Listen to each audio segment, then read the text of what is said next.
Can we survive this jump with this huge truck? Write in the comments which vehicle we will try next.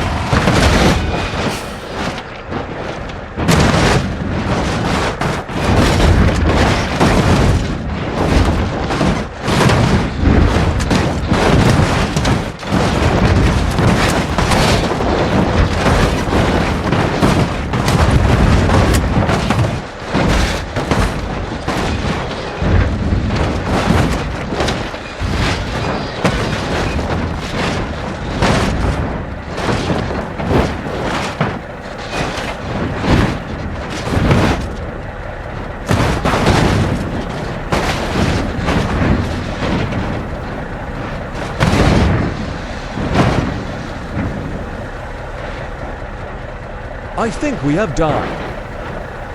Subscribe for more.